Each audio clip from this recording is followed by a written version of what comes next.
Today on BloombergQuint, we have a special guest. We have Pete Lau of OnePlus, the founder and CEO of OnePlus, here with us in Mumbai. It's been a grand event, believe you me, and we're here with Pete. Pete, thanks so much for joining us on BloombergQuint. I'd like to start by asking you, Pete, OnePlus is a relatively young company, but you guys take customer feedback very seriously. How much of it really went into making this flagship phone, the OnePlus 5? 所以我们在1+5的很多改进都是来自用户的声音。比如说，我们可以就讲一个很小的一个例子，比如说我们的这个震动，我们的震动的马达，我就看过在社区上有很多用户反馈，哎，说1+3的这个震动感觉不是太好。后来我们在1+5上我们换了这个线性马达，让这个震动的感觉更好。这是很小的一个点。那在软件上，我们有一个 beta program。 那这个就是我们每天都在接受用户的反馈，然后根据用户的反馈，不断的去重新设计我们的软件。这个是一个非常就是循环的普遍的一个。Right, Pete, and also with previous OnePlus devices, wherever you've been around the world, there's a loyal fan base for them, but it's not been the easiest thing to procure one. One, it's also because you guys have run into inventory issues earlier, or two, it's also because the demand is so much. And three, it's also perhaps because of the unique way in which you guys actually distribute it. Are we going to see any of that with the OnePlus 5? 1+5呢，的确，我们在准备上比以前1+3已经翻了至少2到3倍，是准备的非常充分的。但是我们这一次发现一个也是有点超出我们预期的，就是用户的反馈远远高过我们的预期，所以我在这里。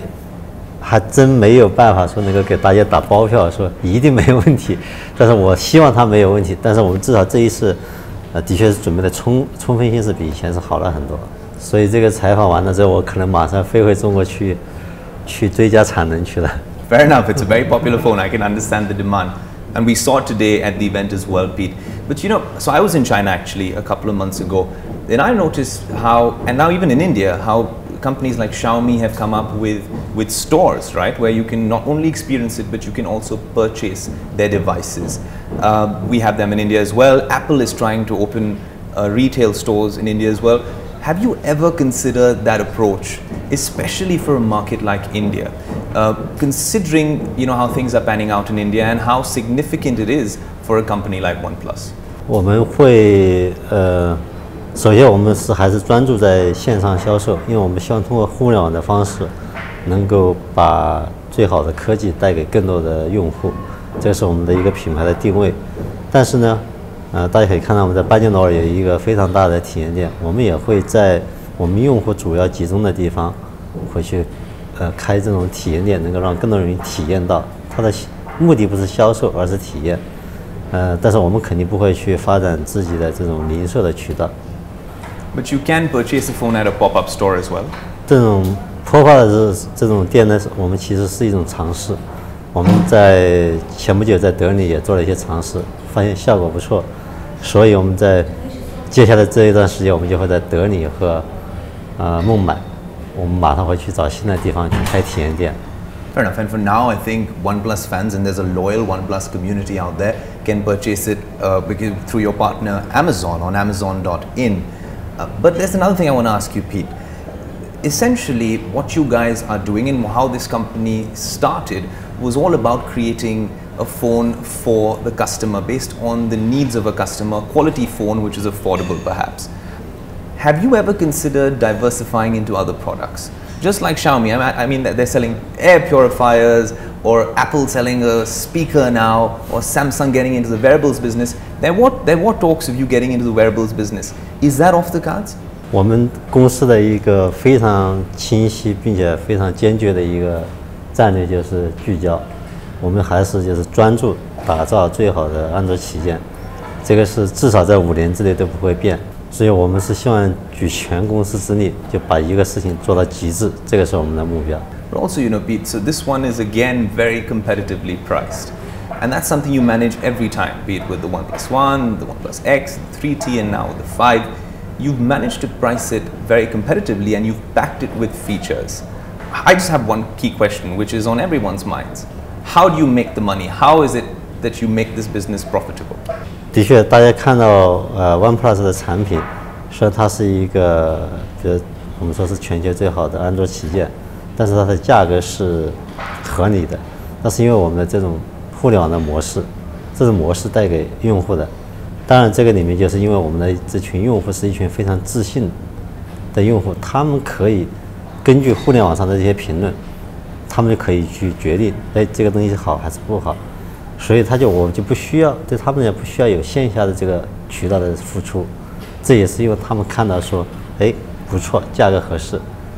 但是你说作为一个企业来讲，我们肯定是要盈利的，我们只挣合理的利润，我们把其他不必要的费用，包括我们的营销费用是非常少的。所以这个是我们可能大家看似这个价格合理，但是呢，我们也会有合理的利润的原因。So India is one of the key business areas for you guys. Is it the key market when it comes to OnePlus, or is it ahead of Europe now? 如果从市场规模上来看，现在还没有超过欧洲，但是呢，我觉得它的潜力是非常大的。And could you share with us what the sales are like in India or around the world, or what percentage of them actually come in from India when it comes to revenues or sales? Are there any numbers that you could share with us? 印度将近公司的1/3吧。Fair enough, a good 33%. We hope to increase that number. Pete, also, so when it comes to OnePlus 5, we know what's under the hood now. I was using it cursorily, looked fantastic. With the specs, it's very powerful, perhaps one of the more powerful phones out there in the market. And it seems justified why so many fans and loyal fanboys are actually going out there and trying to grab their phone so soon. But I need to ask you this as well.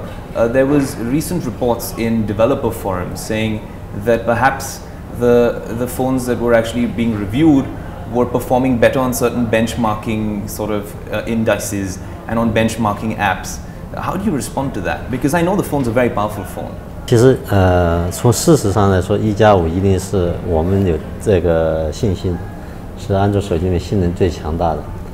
但是呢，为什么大家会关注这个跑分的这个软件？我觉得它是一个理解的不一样，因为我们认为你跑分的软件就是怎么样能够让它充分的展现这个手机的潜能，它的极限的潜能。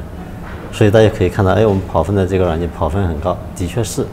但是为什么跑分的高？我们不会去做一些欺骗的手段，我们也不会去做一些超频的手段，我们更多的是，比如说我们的散热设计非常好，我们的系统的优化非常好，这个是大家看不见的，但是这才是真正的关键。Thanks for being so candid on that answer, Pete. I appreciate that. As the last question, you guys started off when you were Oppo originally. You quit and you set this up, and the whole OnePlus story. It's absolutely fascinating for anyone, tracking the technology space. What's it been like, the journey so far, and what's that secret sauce to actually manage to market something and make it such a global phenomenon in such a short period of time? 我是认为就是坚持是最重要的。我一直认为坚持是最重要的。怎么样能够在面临一些压力和诱惑的时候，能够坚持做正确的事情？这个话说起来很容易，但是做起来是最难的。但是呢，通过这几年，我觉得我最大的收获也就是这个：怎么样面临一些压力？哎，我们现在反应很好，就像1+5，我们现在市场反馈非常非常好、非常热烈的时候，反而我感觉是更加没有安全感。就是怎么样在这个时候还能够很冷静的去思考，哎，我们有什么样的风险？我觉得能够做到这样，我觉得这个是可能是最难的。所以这就是为什么可能有些人在创业过程里面会经常犯一些错误。为什么会犯错误呢？可能就是因为有一些压力啊，或者是诱惑，导致他没有去真的去思考什么是最重要的，什么是正确的。Super, Pete. Thanks so much for joining us. And Thank you. Thank you.